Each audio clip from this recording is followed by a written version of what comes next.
And you talk about something called intuitive eating. And I'm wondering if you could say what that means and how I think that will be of interest to people. So many people struggle with food. They eat too much, they eat too little, they have foods they can't eat but want to eat. Like there's a lot of struggle around eating. Okay, perfect. So, well, first of all, like your relationship to your food and yourself, it's in a sense, it's like developing a relationship that acts like an alchemy. Example, um, what's your motivation? When we work, we make money. So we work to make money because we have to survive. Hmm. What's your motivation around cooking? So I like to use the analogy of like a river of intuitive eating. So when you're watching a river flow, the stream will continually go in a beautiful direction. It won't stop, but the water itself will continue around any rocks or streams properly Hmm. and it will just flow. Welcome to the Dr. Eleanor Stein podcast. In this show, you will hear expert medical professionals, researchers, and people with lived experience share science-based, low to no cost strategies to help people with complex chronic diseases.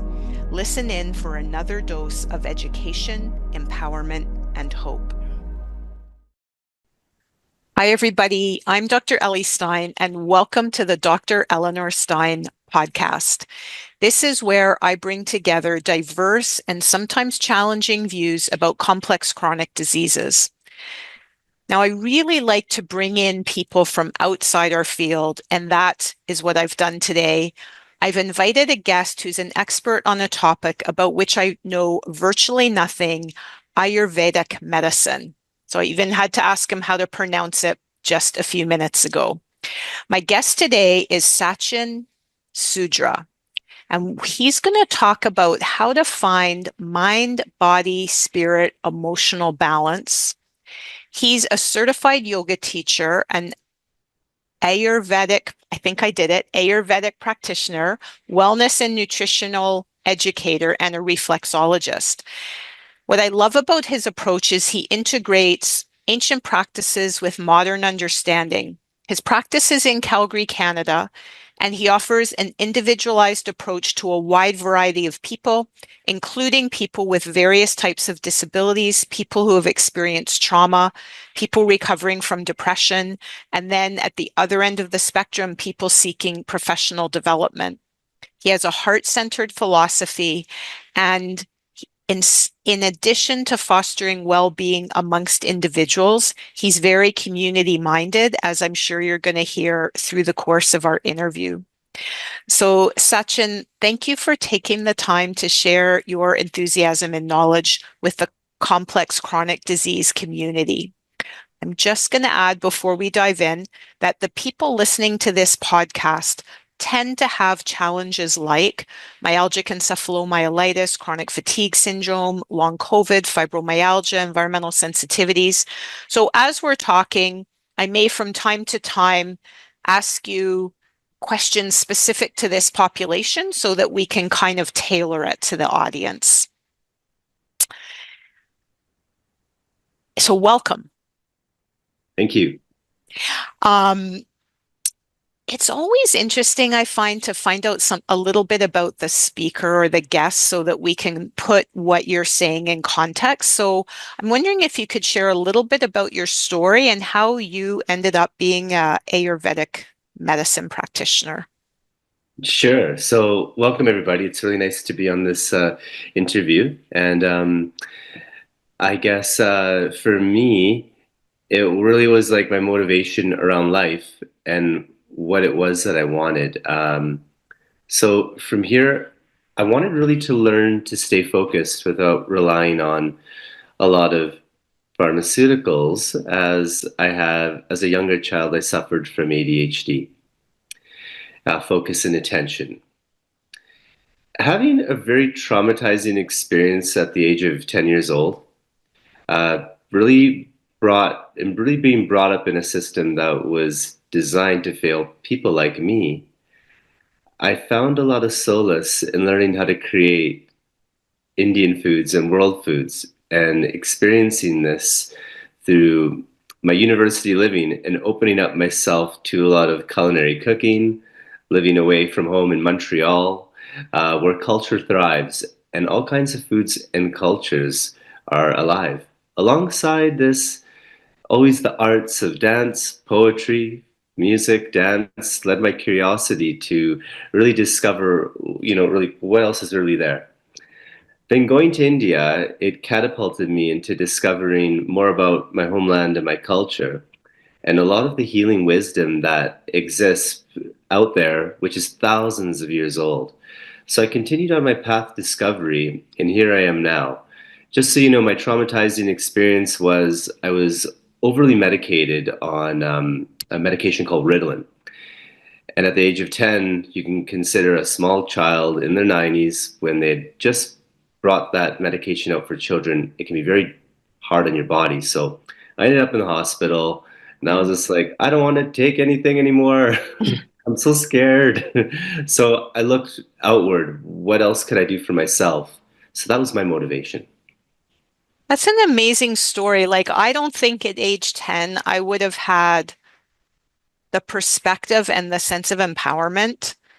I mean, I had problems, in childhood as well, and I think I just suffered along. So it's very impressive that you had the idea, okay, A, this isn't working, and B, what else is out there? And then I guess somewhat understandable that you kind of look towards your own culture for maybe some answers, but very impressive.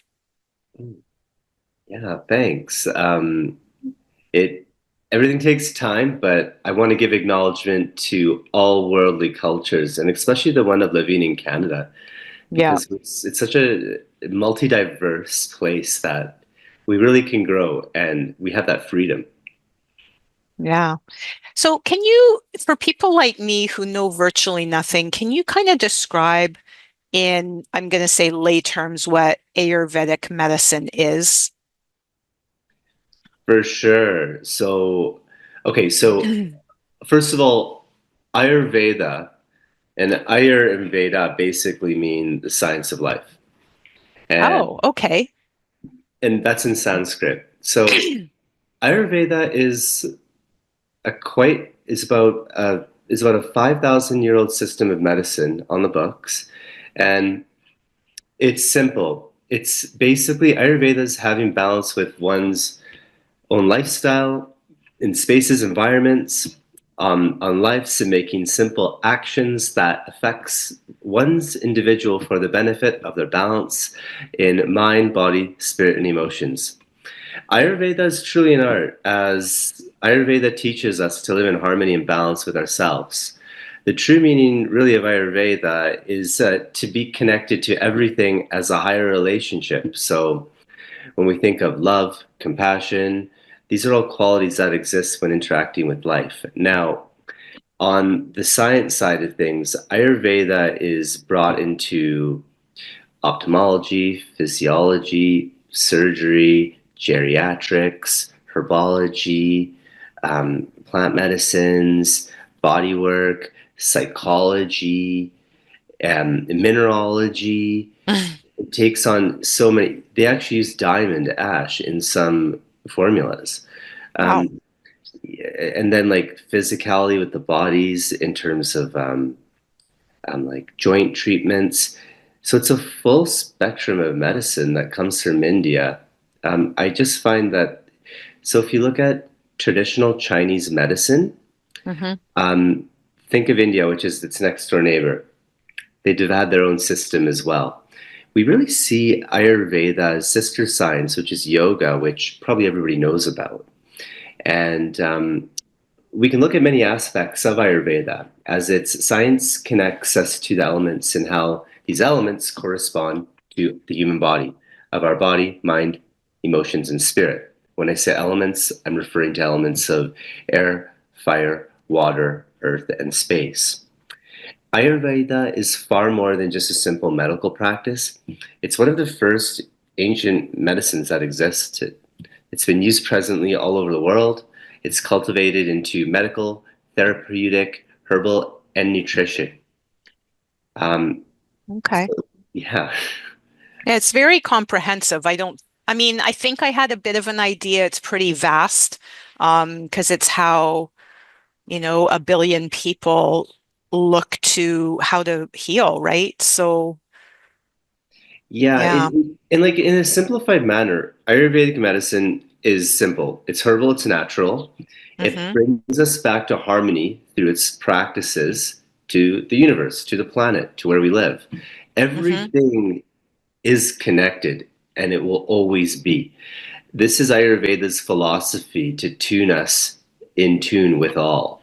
Now, for example, like when I was thinking about writing this, I'll give you a short example. So I was recently in India, and at my lodging, I was doing something called a panchakarma. That's basically a detoxification and rejuvenation treatment. So in Ayurveda, they look at the human body just like a car. It needs to, go in for an oil change. It needs to get Mm-hmm. serviced, right? Mm-hmm. It just can't keep going, going, going. And I just find that a lot of um, pre- preventative diseases can be prevented if preventative health measures are given. So Right. this treatment I went in for at 44 years old, I was at 8:30 a.m. There was a warm herbal drink that increased my digestion in the morning. So I received this like bitter herbal concoction to assist with my treatment. And each day you started off with beautiful sounds of nature, rising gently, focusing on some breathing into your lungs, being prescribed some certain breathing practices Mm-hmm. and digestion practices following evacuation of your bowel movements, gentle stretching and moving, taking a shower or bath, getting ready, massaging your body gently with the oil in a circular manner, because the body itself is one big organ, living and breathing. And from that, praying and giving reverence to the start of the day. By praying, I just mean giving reverence to yourself and starting off with your first meal and going on with your duties. So everything in Ayurveda is really cool because it's really focused on self-care, but bringing you more in tune to nature. That's so interesting.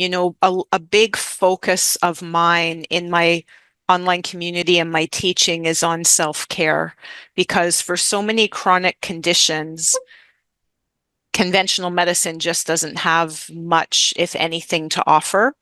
And so the more we can empower people to take actions every day that are, like you say, going to prevent problems or once problems arise, try to lessen them is, I think, incredibly valuable. And the connection with nature, like I'm a little bit of a latecomer to this one. I've always loved nature, but I didn't really know why.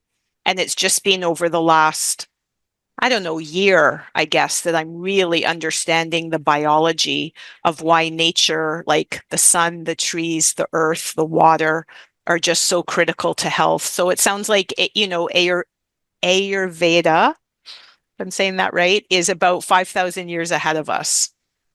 Well, it's really cool because Ayurveda, in a sense, it's a service to another's health through servicing your mind, body, spirit, and emotions. And it's a true service which is only serving for another for the betterment of their well being. And there's a Mm, philosophy around it. It's not for the profiting of others or the suffering to create bad health. So it's mm, really looked at as something that's in service to others.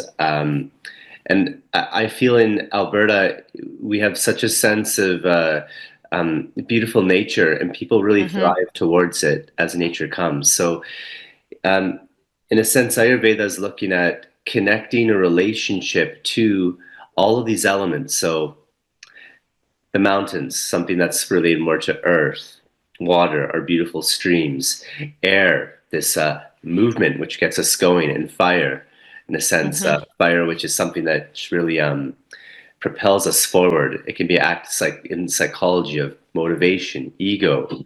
So it's really developing. Ayurveda is fun because it helps an individual develop a relationship to themselves, and really for individuals to become their own healers. Because end of the day, mm. that's what it's about. That sounds great.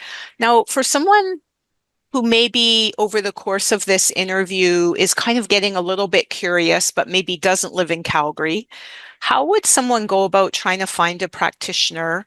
And are there certain credentials, or how would they kind of figure out maybe who's well trained and who might be really able to help them? Sure. So if someone say is in Ontario, Quebec, Hmm. or California, you can always go to the Ayurvedic Association of North America and Mm, look okay. there. And you can also speak to me if you wish to, because I'm involved with the associations. And I guess one thing that's important to remember is everyone has different ailments and needs. So if it's an Ayurvedic doctor, an Ayurvedic practitioner, they're going to have specific qualifications and specializations that they specialize in. So I think, Okay, just like Western medicine, like correct, there's exactly. cardiology, hematology, people don't necessarily know about everything. Yeah. So we'll get patients who will come to us after going through the system and being like, okay, you're my last resort. Try and heal me. And we're like, oh, okay. And I think that's the thing that we try to emphasize to others before getting to that place where you're really desperate to just get, let's say, like healed because you've tried everything. A big place that we try to guide people within is developing a relationship to yourself, to your mind, to your body, to your spirit, and to your emotions. So there's more of a self sovereign state around feeling confident and less at ease and stressed about finding ways on your healing journey. So I think it's a really great way to guide someone and to give them support so um, they just feel confident on their healing path. And so, Sachin, could you give it? I know we're going to maybe get a little bit more to the practical towards the end of the interview, but just so people have a bit of an idea what you're talking about, what would be an example of a strategy that would help people get more in touch with themselves?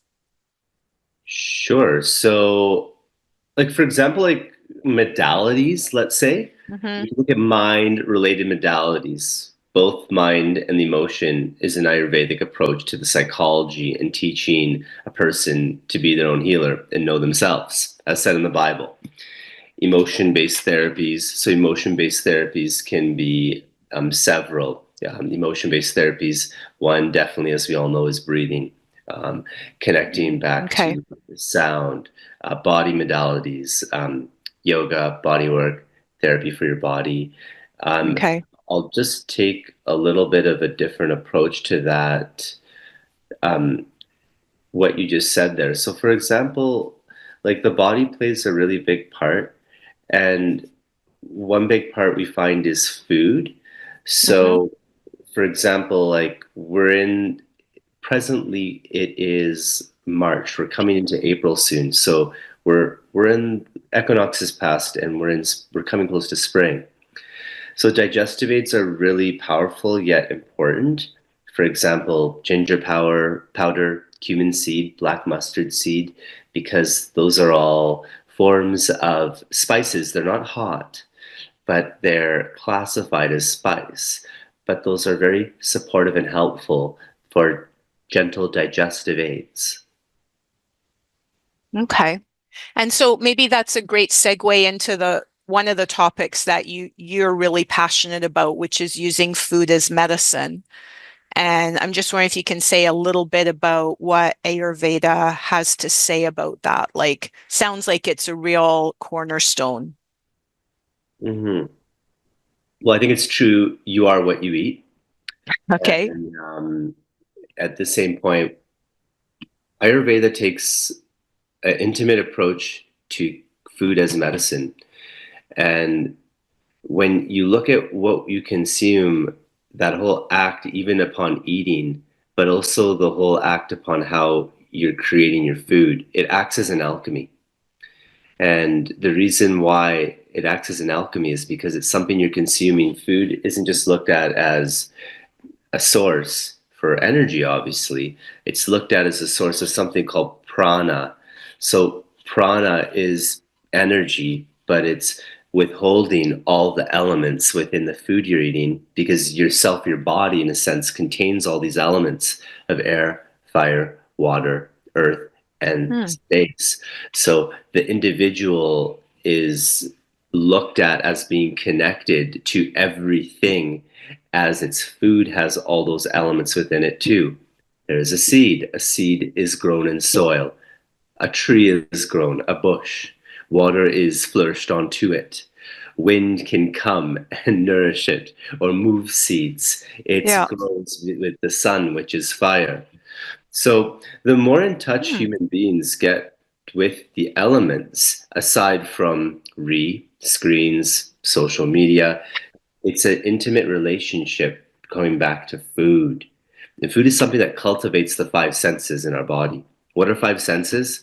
This is the senses of our body, which we can see Lao Tzu in the Art of War has spoken about them, to beautiful medical texts on taste, touch, see, feel, and hear. So food is something that is cultivates these five senses. The moment you put, for example, honey on your tongue, you taste something, or if it's sour, or if it's astringent, or bitter, or spicy. And with that in mind, those those tastes have a way to stimulate areas of your organs. So, for example, we can look at bitter. Bitter is actually very good for stimulating your liver, hence why certain foods that might be bitter might be good. Sour as well. So, this is in a sense why in Hmm. Ayurveda we'd say, and a lot of people know this already, wake up in the morning, what's the first thing you do? Some people say, put the coffee on. Well, put the coffee on, but maybe warm up some warm water with some lemon. This is a beautiful way to activate your kidneys, get ready for a quick bowel movement. So in Ayurveda, digestion plays at the forefront because Okay. you are what you eat, but if so everything goes back to the focus of your Agni. Your Agni is what? Your digestive fire. And the reason why is because food acts as medicine because it impacts your mind, your body, and your emotions with the food that affect your mind and emotions, which is also your internal body. So when you look at your digestion, if those faculties of your body are working properly, then your body is basically working like a well-oiled machine, just like a downpipe where you have gasoline or smoke coming out of the back end. The digestion is at the forefront, 100%. Okay. Even when I've been with clients and we've done panchakarmas for them, this is sorry to say, but I'll tell you this honestly. We actually look and we examine their feces, so we're actually seeing like how is it looking, what color is it, etc., etc. Hence, we tell our clients to do that too, because you are what you eat. And it's also a really great way to, in a sense, examine what's going on. Now, sorry to go there, but Yeah, no, that I had you're really making me think, and what's coming to mind is in Western medicine or way of thinking, we're so linear that we think of food purely in terms of calories, right? And if you get say a calorie from fat or from carb or from meat, maybe it doesn't make a difference if you get it from, you know, a happy grass-fed beef or a farm-fed beef in a food lot. We seem to think it doesn't matter, but I get the sense that in Ayurveda, the quality of the food and the relationship of the food, the complexity of the food, the how the food is raised is, I'm guessing it's quite important. everything is because it Okay. invigorates a sense of joy for life and our emotions. And this is something that can be stored in the brain and accessed when required with certain foods that we eat when we eat them. Now, eating foods that are, say, local beef that's local to your land, obviously, because that cow's eating from your land. There's some beautiful movements as well within all of the countries we exist in that are following these practices, which are going Hmm. back to how our ancestors used to be farming local, which is great. And I think there's going to be an insurgence toward that, in my personal opinion. Yeah. What's economically happening. And I feel there's going to be more of an uprise for people wanting that versus uh, industrial made food. I was Yeah. recently in France and we were eating baguettes and just taking butter and slopping it on and just eating that. And I thought, Yum. why aren't all my friends getting obese or overweight? They look really healthy, and it's all the way the animals are taken care of and what they're eating. And Hmm. I just think that our relationship to food plays such a big part. And in a sense, um, just like a recipe that has been passed down through generations to our grandmothers, I feel this is also why our elders are held in Ayurveda at such a high regard as the knowledge keepers. So I really feel we, Hmm.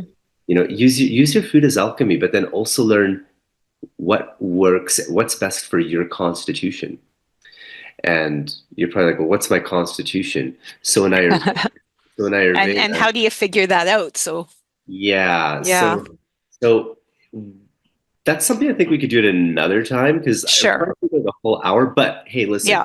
So look at it this way, okay? Your constitution. Everybody knows I like to eat this food because it works for me. I like to drink Hmm. this kind of drink because it works really well for me. I like to have this certain kind of routine because it works really well for me. So, Got it. So trial and error, you begin to know yourself.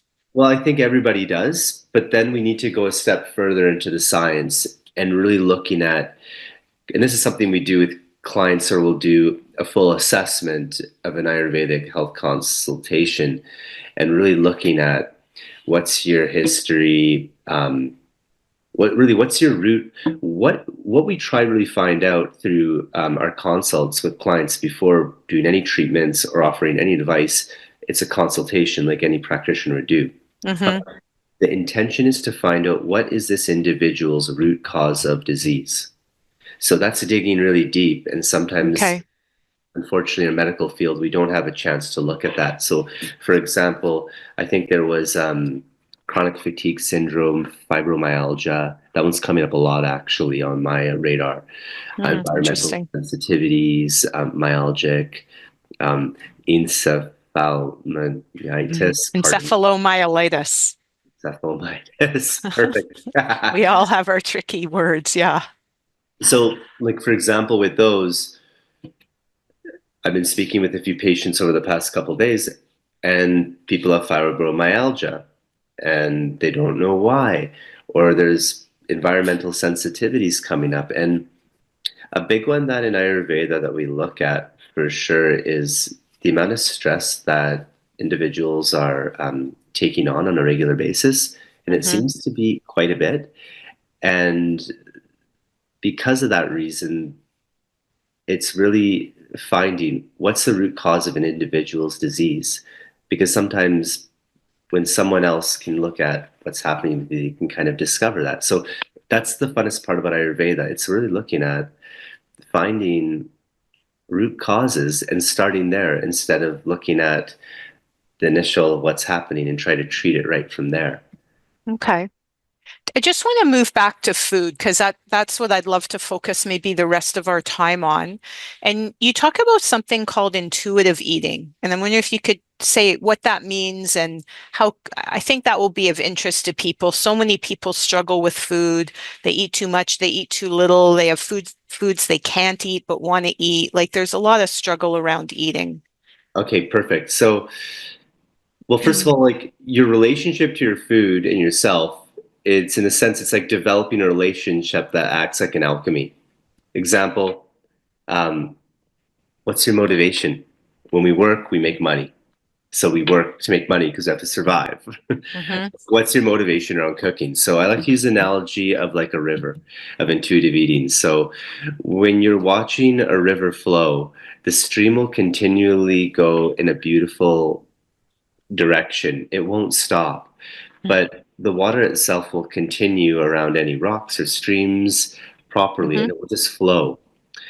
And in a sense, I like to bring that back to intuitive eating. So, learning your constitution and what is the best choice for you during the seasons and that which shifts with health. So, for example, if we look at the season that we are going into, we're coming out of a colder season from September, October, November, December, January, and February. We live in Canada. Yeah. Yeah, which have been more in the sense of it's been really cold. There's been Hmm. a lot of wind, so it's been cold and wind and airy, and that air can be considered as something called vata. And then, and with that in mind and respect, now we're going into spring. So I like to really consider looking at spring as in your body, okay? When you're thinking about foods that you want to consume, for example, you're looking at a sewer drain pipe and you can see all the stuff that's muffled around it and hasn't gone into the sewer yet, so it's kind of stuck a little bit, right? Okay. So, for example, when we look at this season, we consider the spring season called kapha season. Why? Because there's more earth and water that has been accumulated. So the seasons that have been colder, people are usually eating heavier foods to nourish their Mm. bodies. You're probably not going towards a beautiful raw green salad when it's minus 40 outside. You probably want something a little bit more nourishing, warm, and comforting. But within that, there's more of an element that's heavier, denser, for example. Hmm. So, for example, with spring renewal coming, I always like to share that certain foods, for example, simplified things to incorporate into your diet and your foods, fresh ginger, turmeric, lemon. Now, people are going to be like, okay, that's fine, but how do I use fresh ginger, turmeric, and lemon in my diet and in my foods? Hmm. Okay, well, let's just consider what's a normal Western diet consist of. It's usually meat, potatoes, and vegetables. Beautiful things to work with.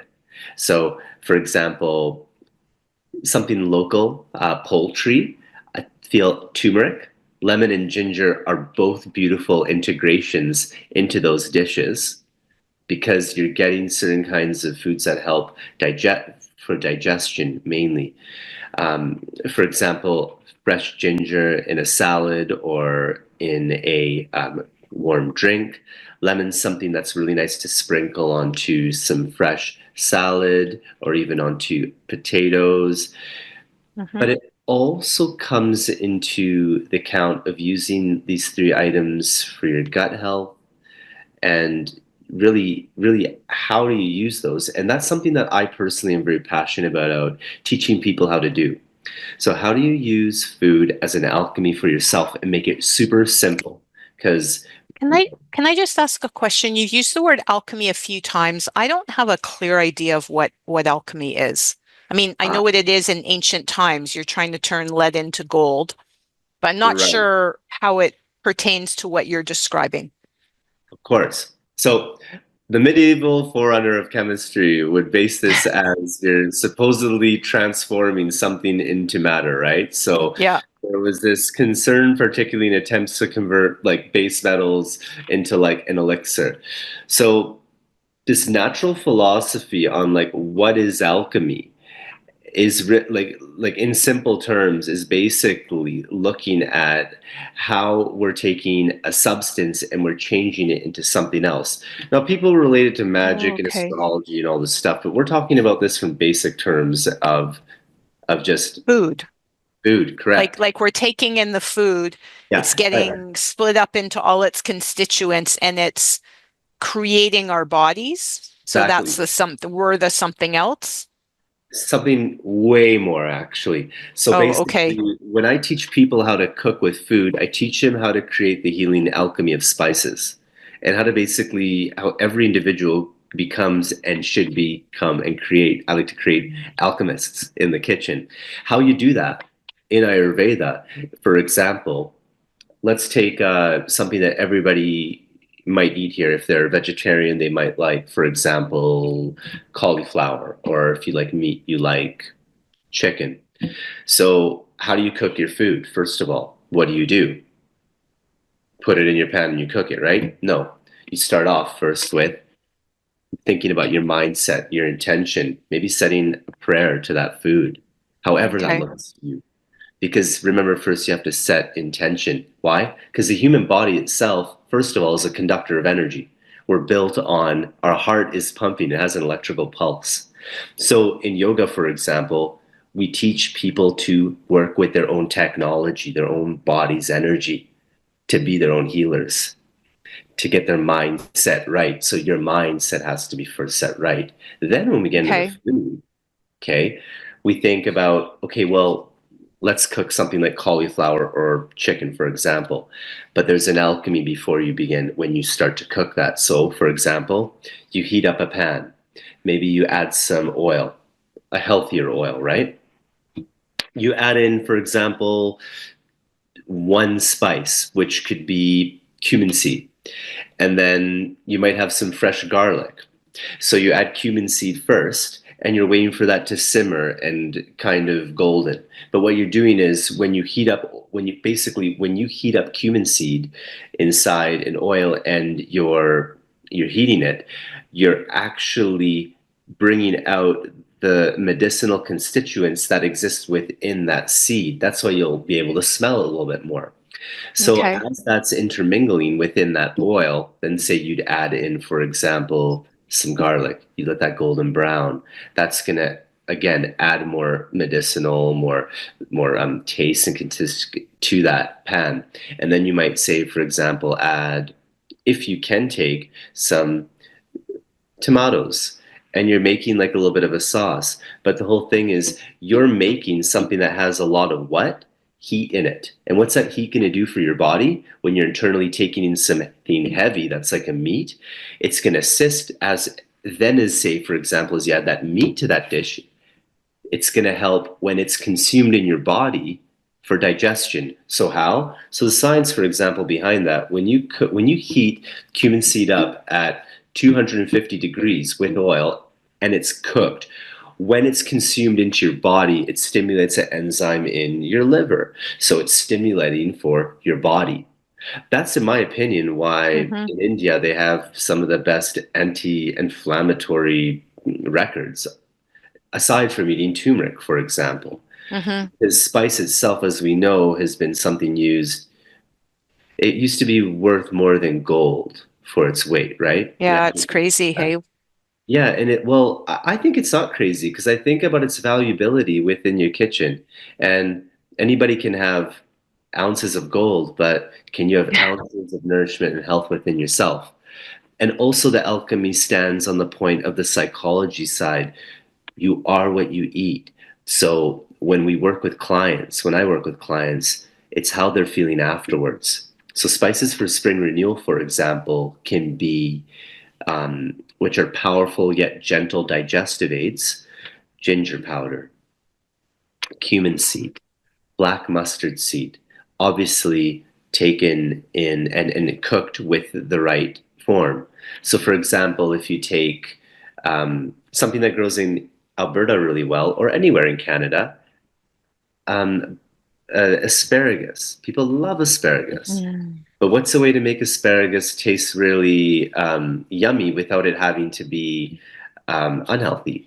So you could heat up something called clarified butter, which is a form of butter where you take out the heavier fats. So you're left with a very healthy oil that has vitamin A, B, D, K to it.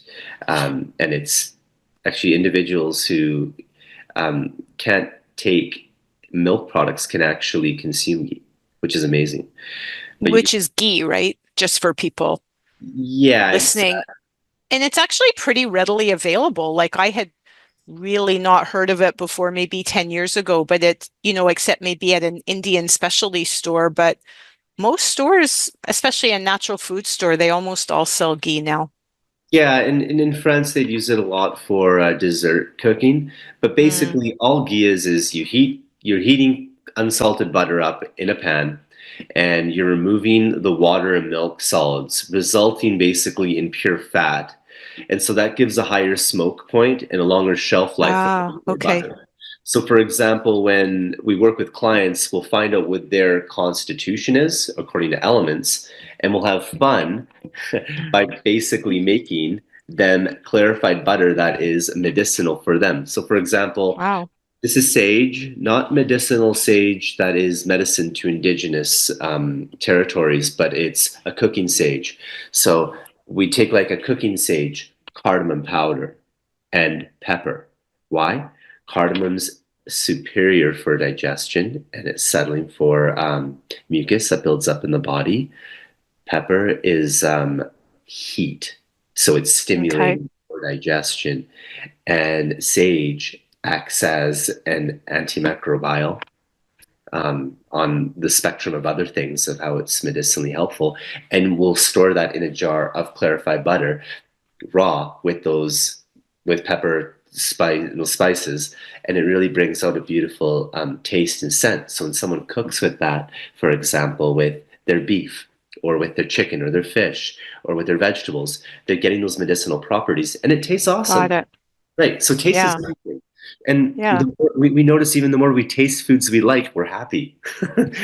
So it's really looking at the whole mind, body, spirit, and emotion side of how food acts as an alchemy again to help transform yourself and transform the foods you eat.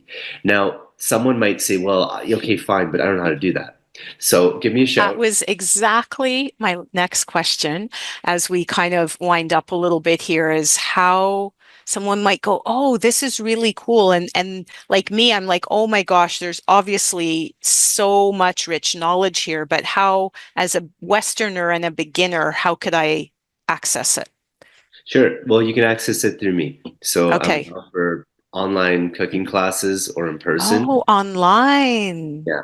And Okay, fabulous. one of the best ways, so COVID was a blessing for me because it took me from having a cooking school to doing online classes predominantly for youth Hmm. and everyone. But the self-experiential journey is what will help you because you're learning for yourself how to do it. And I just think with that small little piece of just for example, of using certain local spices, not hot, Hmm. certain things that work for you or are from your garden that help with targeting your gut health, um, increasing your digestion are really helpful. And it just Okay. creates another tool for your bag of tricks to help you for your energy and immunity. So I know there's so much more. We knew we would have this struggle where there's just so much information in a limited time. But I'm wondering, Sachin, how could people reach you? And I guess especially if they're interested in learning more about your online cooking classes. Beautiful. Well, I'm sure there will be like a thing online that we can put Yeah, there. we'll put a link for sure. It'll be you can reach me at sunnistanite.com or on Instagram or Facebook at Sachin Sudra, where I market and I share all the things I do. Okay. Yeah. And I just wanted to say, just because spring is arriving, I just wanted to share 5 simple practices to honor Okay. spring's energy for everyone. So, Great way to end. Thank you. yeah. So 5 things. So begin your morning with sipping hot water and chewing a small piece of fresh ginger to help kindle your digestive fire. The second thing would be favor lighter cleansing foods like seasonal greens and lightly spiced lentil soups. Move your body daily, preferably in the morning when the when the kapha, which is more of the earth and the water element energy, is highest. Even a gentle 15-minute walk or stretch session helps awaken your circulation. Incorporating warm spices like turmeric, cumin, and black mustard seeds into your meal and Hmm. preparation to support digestion and reduce the spring dampness. Dry brush your skin before bathing to gently stimulate the lymphatic flow and help release accumulated toxins. So can I ask a question about dry brushing? Sure. Because to me, it seems I don't really understand how it works. Like I've heard about it for decades, and I don't really get how such gentle brushing could actually have kind of an interior effect.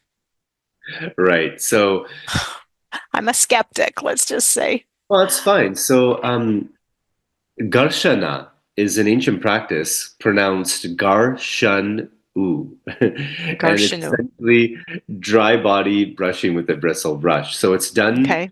before showering. So you start at your feet and you work your way up using a firm upward strokes for your limbs in a circular motions on your stomach and your whole body.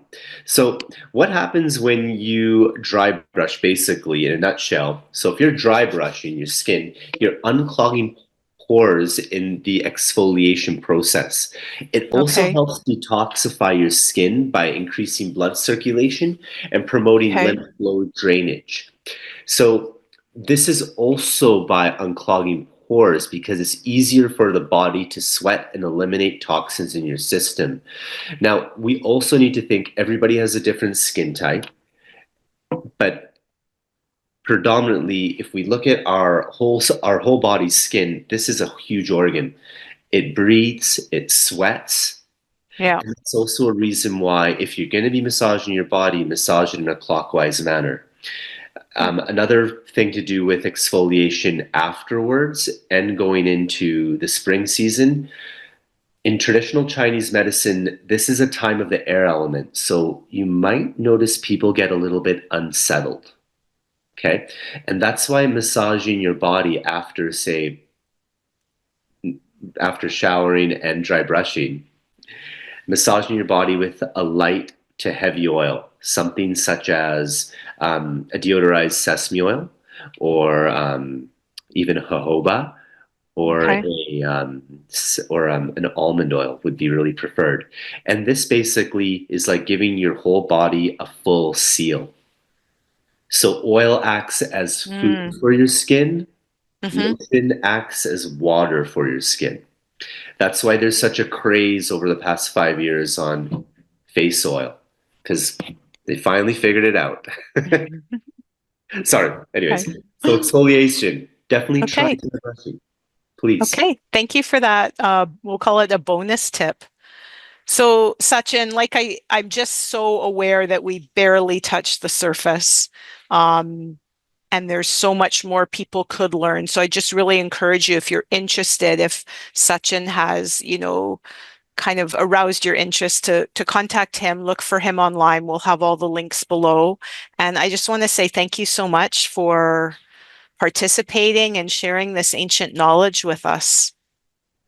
Yes, thank you very much for having me. And I just want to just give my healing support to everybody who's on that journey. And we're here to support you. And together we're going to win. Namaste. Awesome. Thank you. Thanks for joining me on the Dr. Eleanor Stein podcast. I hope you are taking away new strategies and ideas to improve your health and a renewed sense of hope. Join me, Dr. Eleanor Stein, for our next episode. Can't wait? Check out my website for a wealth of free resources.